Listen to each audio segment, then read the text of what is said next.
Assalamualaikum warahmatullahi wabarakatuh. Pada kesempatan hari ini, kita akan membahas mengenai larutan asam dan basa. Nah, untuk selanjutnya, kekuatan asam dan basa yang kita kenal sebagai pH.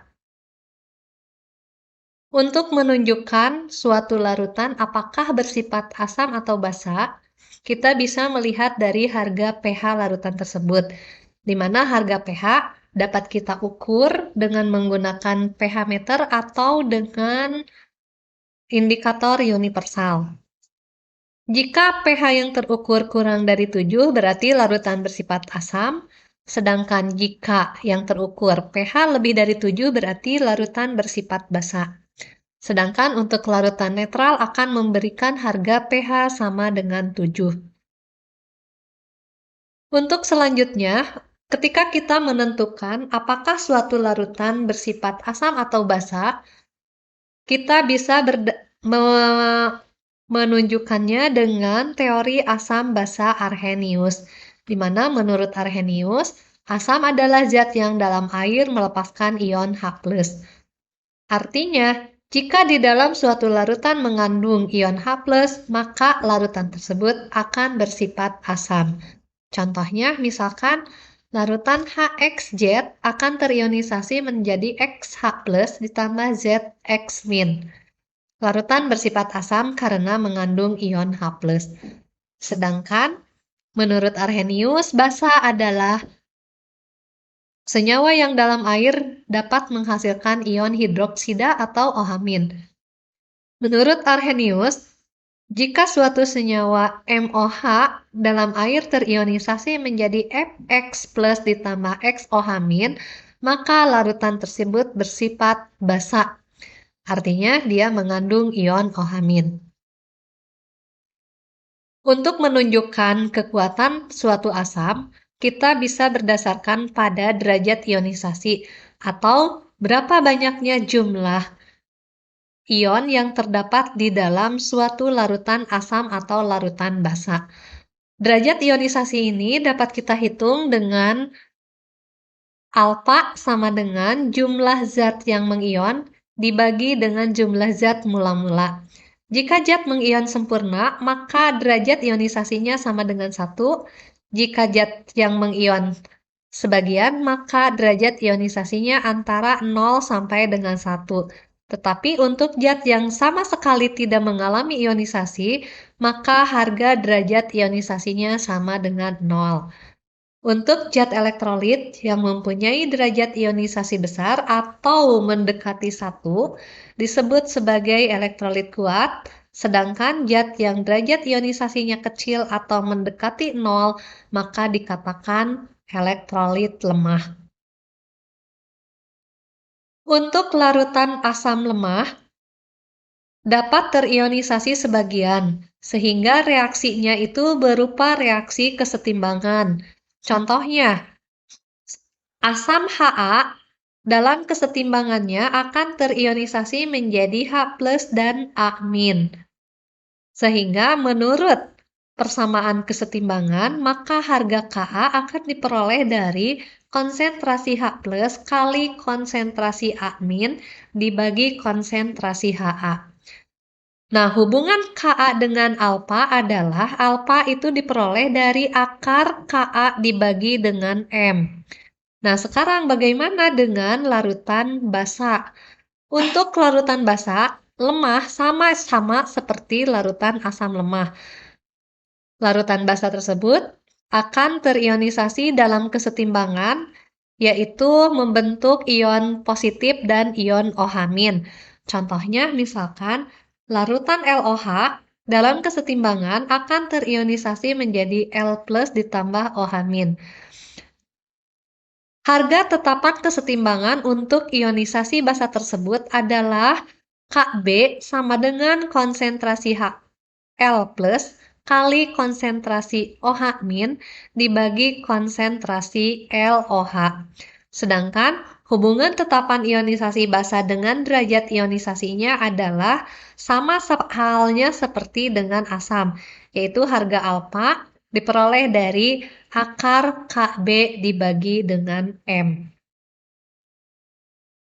Nah, selanjutnya, untuk menentukan apakah suatu larutan tersebut memiliki harga pH berapa, maka kita gunakan konsep pH, di mana pH akan kita peroleh dari perhitungan negatif logaritma dari konsentrasi H+. Begitu juga untuk larutan basa, maka kita akan memperoleh harga pOH sama dengan min log konsentrasi OH min. Nah, untuk membedakan apakah larutan tersebut bersifat asam atau basa, yang dibandingkan dengan tetapan kesetimbangan air atau ionisasi air, di mana air akan mengalami kesetimbangan menjadi ion H+ dan ion OH-. Dalam air murni, konsentrasi H+ itu akan sama dengan konsentrasi OH-. Sehingga ketika kita mempunyai tetapan kesetimbangan air atau KW, diperoleh harga KW sama dengan konsentrasi H+ kali konsentrasi OH-. Jika konsentrasi H+ sama dengan konsentrasi OH-, maka harga H+ itu akan diperoleh dari akar harga KW. Sehingga pada akhirnya kita akan bisa memperoleh bahwa pH ditambah pOH itu akan sama dengan pKW. Contoh untuk menghitung pH dari larutan asam dan basa. Nah, untuk asam kuat, konsentrasi H+ bisa kita peroleh dari konsentrasi asam kali valensi asam tersebut. Contohnya, misalkan pH larutan HCl 0,01 molar akan diperoleh HCl terionisasi menjadi H+ ditambah Cl-. Karena koefisien reaksi H+ sama dengan koefisien HCl, maka konsentrasi H+ sama dengan konsentrasi HCl sama dengan 0,01 molar.